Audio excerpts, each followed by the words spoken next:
बाष्पोत्सर्जन को प्रभावित करने वाले जो बाह्य कारक होते हैं वो होते हैं वातावरणीय आर्द्रता, प्रकाश, वायु, मृदा जल की उपलब्धता और तापमान। और जो आंतरिक कारक होते हैं वो पत्ती की संरचना, पत्ती का क्षेत्रफल, पौधों की आयु और रूट और शूट का अनुपात। तो फर्स्ट देखते हैं हम बाह्य कारकों में। वातावरणीय आर्द्रता व्युत्क्रमानुपाती होती है ट्रांसपायरेशन रेट की, बाष्पोत्सर्जन की दर के व्युत्क्रमानुपाती होती है। आर्द्रता अगर अधिक है तो बाष्पोत्सर्जन की दर क्या हो जाएगी? कम। और आर्द्रता अगर कम है तो बाष्पोत्सर्जन की दर क्या हो जाएगी? अधिक। अभी थोड़ी देर पहले ही बताया था कि ह्यूमिडिटी की वजह से स्टोमेटा, अगर ह्यूमिडिटी अधिक है तो खुले रहेंगे, तो ऐसे ही खुले रहेंगे। तो यहाँ पर अगर ह्यूमिडिटी कम है और उसमें भी स्टोमेटा ओपन है तो यहाँ पर बाष्पोत्सर्जन की दर क्या हो जाएगी? अधिक हो जाएगी। तो ये ह्यूमिडिटी के व्युत्क्रमानुपाती होती है। नेक्स्ट, प्रकाश। प्रकाश एक तो होती है प्रकाश ऊर्जा, और इसी प्रकाश में एक होती है ऊष्मा ऊर्जा। प्रकाश ऊर्जा और ऊष्मा ऊर्जा। यहां पर जो प्रकाश ऊर्जा है, प्रकाश ऊर्जा तो काम आ जाती है फोटोसिंथेसिस के।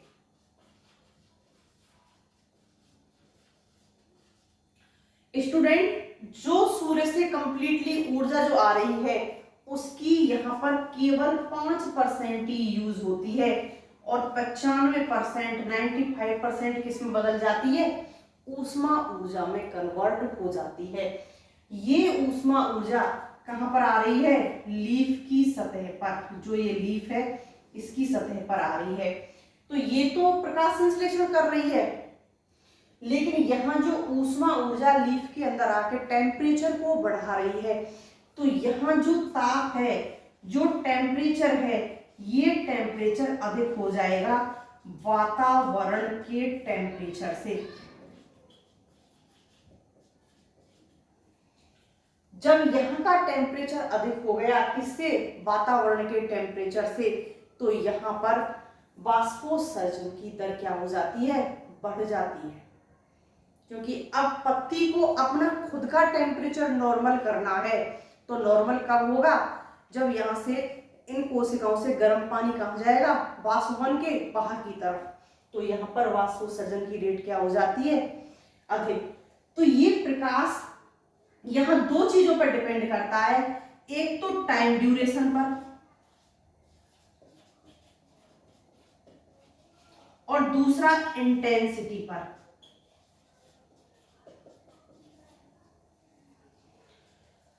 जो प्रकाश है वो कितने समय के लिए है और उसकी तीव्रता कितनी है, कितनी तीव्रता का प्रकाश है। गर्मियों के टाइम में दोपहर में टाइम ड्यूरेशन भी अधिक होती है, क्योंकि गर्मियों में सूरज जल्दी निकलता है और लेट छिपता है, और यहाँ उसकी जो तीव्रता होती है वो भी क्या होती है? अधिक होती है। तो ये दोनों ही चीज जो ट्रांसपायरेशन रेट है उसको क्या कर देंगी? बढ़ा देंगी। और सबसे ज्यादा कौन से टाइम होती है? दोपहर के टाइम। तो दोपहर के टाइम में बाष्पोत्सर्जन की दर इतनी अधिक हो जाती है कि सेल्स के अंदर पानी की कमी होने से क्या हो जाते हैं? प्लांट्स मुरझा जाते हैं, स्टोमेटा क्लोज्ड हो जाते हैं अपने आप को बचाने के लिए। तो ये टाइम ड्यूरेशन और इंटेंसिटी दोनों ही यहाँ पर बाष्पोत्सर्जन को प्रभावित करती हैं। एंड नेक्स्ट, वायु। वायु की अगर हम बात करें कि जो चलने वाली हवा है, इस हवा की गति क्या है? अगर गति अधिक है तो ट्रांसपायरेशन रेट भी क्या होगी? अधिक। और गति अगर कम है तो ट्रांसपायरेशन रेट भी क्या होगी? कम। बात करें हम आंधी तूफान की। आंधी तूफान के टाइम में जो गति होती है वायु की, विंड की, वो बहुत ज्यादा होती है। तो शुरुआत की अवस्था में अगर हम आंधी और तूफान के अंदर यहाँ बाष्पोत्सर्जन रेट का अगर हम ग्राफ निकालें तो स्टूडेंट शुरुआत में इस तरह से भागती है, बिल्कुल रॉकेट की तरह भागती है, और जैसे ही एक लिमिट होती है, ऊपर की जो सतही कोशिकाएं जब वो पूरा अपना जल निकाल देती हैं, अवशोषण की कैपेसिटी से अधिक जल जितना अवशोषित नहीं हो रहा उससे अधिक यहाँ निकाल चुकी हैं, तो ये रेशो धड़ाम से कहाँ आता है, नीचे। क्यों? क्योंकि अब इस पॉइंट पर, यहाँ इस पीक पर स्टोमेटा क्लोज्ड हो गए। यहाँ क्लोज्ड होने के बाद में ट्रांसपायरेशन रेट क्या हो जाएगी, एकदम से गिर जाएगी। तो यहाँ पर जो वायु की गति है अगर अधिक है, तेज हवाएं हैं तो अधिक वाष्पोत्सर्जन होगा, और धीमी हवाएं हैं या नॉर्मल जो हैं वही हैं तो वहां पर ट्रांसपायरेशन रेट कम रहेगी। एंड नेक्स्ट, मृदा में जल की उपलब्धता अभी कुछ देर पहले बताई थी रंध्रीय गति में, सेम फैक्टर यहाँ है। मृदा में जल अगर पर्याप्त मात्रा में है तो वाष्पोत्सर्जन होता रहेगा, अगर वाष्पोत्सर्जन और अवशोषण बराबर हो रहे हैं तो, और मृदा में अगर जल कम है, अवशोषण होगा और वाष्पोत्सर्जन भी हो रहा है, तो नीचे अगर जल समाप्त हो गया तो अवशोषण नहीं होगा, वाष्पोत्सर्जन भी क्या हो जाएगा, बंद हो जाएगा। नेक्स्ट, तापमान की स्टूडेंट्स अगर हम बात करें, मान लिया नॉर्मल टेम्परेचर जो होता है वो 30 से 35 डिग्री सेल्सियस है, या फिर इससे कम है, 25 या 30 डिग्री सेल्सियस पर यहाँ पर कोई प्लांट्स है, इस टेम्परेचर पर जो वाष्पोत्सर्जन रेट है, ट्रांसपायरेशन की जो रेट है, अगर हम इसको 10 गुना बढ़ा दें, 10 गुना बढ़ा दें, तो यहाँ पर क्या होगा, इसको 35 कर दें और इसको 40 कर दें, तो यहाँ पर वाष्पोत्सर्जन की जो रेट है वो दुगनी हो जाएगी, वो दोगुनी हो जाती है। लेकिन 40 से 45 डिग्री सेल्सियस पर ये क्या होती है, मैक्सिमम होती है। इसके बाद अगर टेम्परेचर घटता है तो ये क्या होगी, घट जाएगी। क्यों? क्योंकि यहाँ पर जो वाष्पोत्सर्जन है, ट्रांसपायरेशन है, वो ट्रांसपायरेशन रेट तो हो जाती है अधिक, और जो जल के अवशोषण की कैपेसिटी है, जल अवशोषण की जो क्षमता है वो हो जाती है यहाँ पर कम। तो यहाँ लीव्स के अंदर मिलानी अवस्था आ जाती है, और यही मिलानी अवस्था क्या कहलाती है, अस्थायी मिलानी अवस्था, जो गर्मियों में दोपहर के टाइम आती है। जैसे ही टेम्परेचर घटेगा, वाष्पोत्सर्जन घटेगा, अवशोषण की रेट बढ़ेगी, तो ये मिलानी शाम होते होते दूर हो जाती है।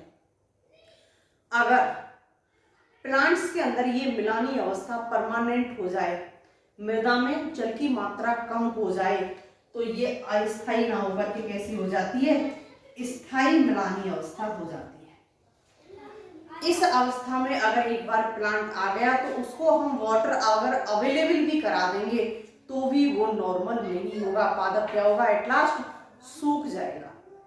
तो स्थायी मिलानी अवस्था उस कंडीशन में आती है जब मृदा के अंदर जल की क्या हो जाती है, कमी हो जाती है। तो इसको हम क्या बोलते हैं, यहाँ पर मिलानी अवस्था को विल्टिंग कोफिशिएंट, मिलानी नियतांक के नाम से जानते हैं, और इस मिलानी नियतांक को हम जल अपॉन मृदा इंटू 100 से निकालते हैं। किसी भी पादप के लिए अगर हम विल्टिंग कोफिशिएंट को निकालें, मिलानी नियतांक को निकालें, तो जल अपॉन मृदा इंटू 100 से हम इसे निकाल सकते हैं। तो ये तो होते हैं बाह्य कारक। सेकंड देखते हैं हम आंतरिक कारकों को। आंतरिक कारकों में पत्ती की संरचना, पत्ती का क्षेत्रफल, पौधे की आयु और सूट और रूट का अनुपात। पत्ती के ऊपर वैक्स लेयर है या क्यूटिकल की मोटी परत है, थिक लेयर है। स्टोमेटा धसे हुए हैं, रोम उपस्थित हैं। ये रोम लिविंग भी हो सकते हैं और नॉन लिविंग भी हो सकते हैं। तो दोनों इन सभी कंडीशनों में जो वाष्पोत्सर्जन की दर है, जो ट्रांसपायरेशन जो रेट है, वो क्या हो जाती है, कम। पत्ती का आकार, आकृति, उसकी संरचना सभी क्या करती है, यहाँ वाष्पोत्सर्जन की दर को कम करती है। जैसे पत्ती के क्षेत्रफल की अगर हम बात करें, अगर लीव कैसी है, छोटी छोटी लीव्स हैं, तो वाष्पोत्सर्जन की जो दर होगी वो क्या होगी, कम। और अगर बड़ी लीव्स हैं तो यहाँ पर जो वाष्पोत्सर्जन की दर है वो क्या हो जाएगी, अधिक। क्योंकि बड़ी लीव्स के अंदर जो स्टोमेटा हैं, इनकी संख्या क्या हो जाएगी, बढ़ जाएगी। संख्या बढ़ जाएगी तो वाष्पोत्सर्जन की दर भी बढ़ जाएगी। जैसे पीपल की पत्ती क्या होती है, चौड़ी, बबूल बहुत छोटी छोटी होती हैं। तो जो मीजोफाइट्स होते हैं, इनके अंदर स्टोमेटा की संख्या अधिक होती है देन जीरोफाइट्स से। जीरोफाइट्स की लीव्स बहुत छोटी होती हैं, उनके विभिन्न प्रकार के रूपांतरण पाए जाते हैं, कांटों में परिवर्तित हो जाती हैं या फिर मोटी मस्कुलर संरचनाओं में चेंज हो जाती हैं, रंध्र धसी हुई अवस्था में हो जाते हैं। तो ये सभी वो अवस्थाएं हैं जो पानी की कम से कम क्षति हो, इस प्रकार के यहाँ पर लीव्स के अंदर एडेप्टेशन हो जाते हैं। तो यहाँ पत्ती की संरचना, पत्ती का क्षेत्रफल दोनों ही ट्रांसपायरेशन रेट को क्या करते हैं, कम करते हैं। पौधे की आयु, अगर तरुण पत्ती है तो यहाँ पर जो ट्रांसपायरेशन रेट क्या है, कम। अगर परिपक्व पत्ती है तो यहाँ पर ट्रांसपायरेशन की जो रेट है यहाँ मैक्सिमम होगी। और अगर जीर्ण पत्ती है, बिल्कुल खत्म होने वाली है, तो यहाँ पर ट्रांसपायरेशन की जो रेट है वो क्या होगी, मिनिमम होगी। जीर्ण पत्तियों के अंदर ट्रांसपायरेशन की जो दर होती है वो सबसे कम होती है, परिपक्व में सबसे अधिक होती है और तरुण पत्तियों में कम मात्रा में होती है। रूट और सूट का रेशो, रूट और सूट के रेशो की अगर हम बात करें स्टूडेंट्स, अगर जड़ प्ररोतंत्र से बड़ी है, जो जड़ तंत्र है वो प्ररोतंत्र से बड़ा है, तो यहां पर जल अवशोषण अधिक होगा और जो वाष्पोत्सर्जन है वो क्या होगा, कम। क्योंकि अवशोषण इतना अधिक होगा कि वाष्पोत्सर्जन अगर निरंतर हो भी रहा है तो यहाँ पर पानी की कमी नहीं आएगी। अगर हो जाए ये उल्टा, जड़ तंत्र छोटा हो जाए और प्ररोतंत्र बड़ा हो जाए, तो जो जल अवशोषण है, अगर यहाँ वाष्पोत्सर्जन नॉर्मल हो रहा है तो भी यहाँ जल अवशोषण की वजह से जल अवशोषण क्या हो जाएगा, कम। तो इस प्ररोतंत्र की पार नहीं पड़ेगी, क्योंकि यहाँ पर वाष्पोत्सर्जन अधिक रहेगा देन अवशोषण के, अवशोषित जल की मात्रा कम पड़ जाएगी और यहाँ पर वाष्पोत्सर्जन अधिक रहेगा। तो यहाँ पर जो ट्रांसपायरेशन की जो रेट है वो क्या हो जाएगी, कम। तो ये इंटरनल फैक्टर्स होते हैं जो वाष्पोत्सर्जन को यहाँ पर प्रभावित करते हैं। नेक्स्ट, गटेशन, बिंदु स्राव।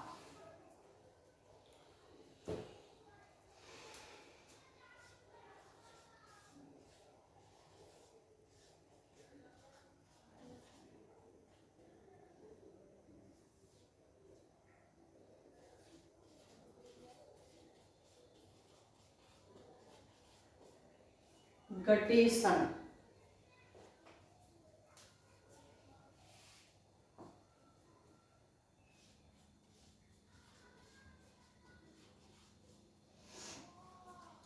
बिंदु स्राव जो सामान्यतः शाकीय जो प्लांट्स होते हैं, शाकीय प्लांट्स के अंदर हम देखने को मिलता है।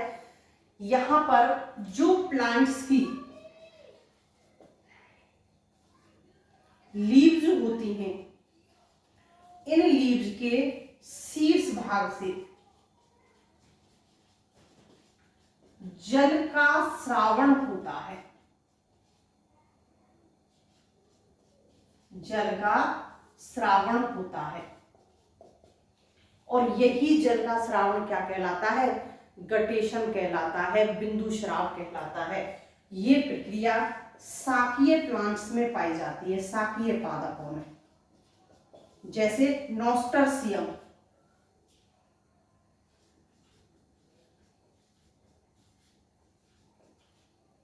घास, टमाटर,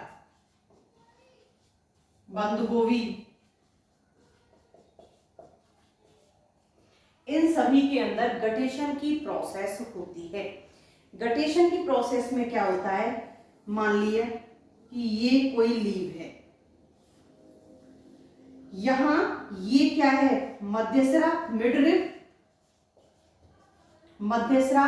ये मध्यसिरा ऊपर तक ना जाकर के यहाँ कुछ भाग रह जाता है, तो यहां से ये जाइलम, क्यों मध्यसिरा यहाँ के किसकी है? ये जाइलम की है, या जाइलम प्रेजेंट है मिडरिब के पास में। तो ये मिडरिब के जस्ट ऊपर पाए जाते हैं, जिन्हें हम क्या कहते हैं? हाइडेथोड कहते हैं, जल रंध्र।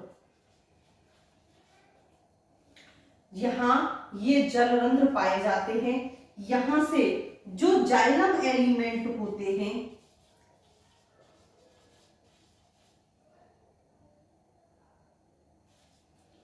इन जाइलम एलिमेंट के दाब के कारण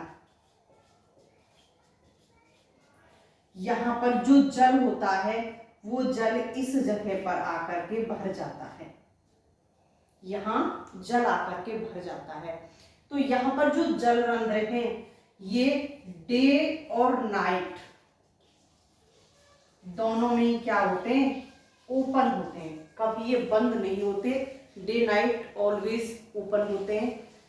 तो यहाँ पर जो गटेशन की जो प्रोसेस है, जब यहाँ सुबह सुबह के टाइम ये जो दाब है वो अधिक हो जाता है, तो अधिक होने के कारण पानी कहाँ पहुंच जाता है?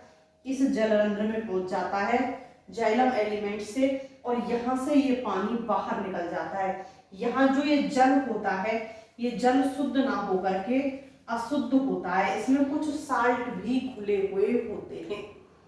तो ये लवणीय जल होता है, साल्ट घुली हुई अवस्था में यहाँ पर होते हैं। गटेशन की जो प्रोसेस है, वो गटेशन की प्रोसेस और जो ओस की प्रोसेस है, दोनों ही कैसी होती हैं? अलग अलग होती हैं। गटेशन एक निश्चित पॉइंट से होता है जो लीव के शीर्ष पर प्रेजेंट होता है, लेकिन जो ओस की प्रक्रिया होती है, ओस की प्रक्रिया में यहाँ पूरी ही लीव पर ओस हमको दिखाई देगी। तो यहाँ पूरी ही लीव से पानी की बूंदें बाहर निकल आती हैं। ओस के अंदर जो वाटर होता है वो शुद्ध होता है, और गटेशन में जो वाटर आता है वो अशुद्ध आता है, इसमें मिलावट पाई जाती है। देन आगे देखते हैं आपके मिनरल्स, खनिज लवण।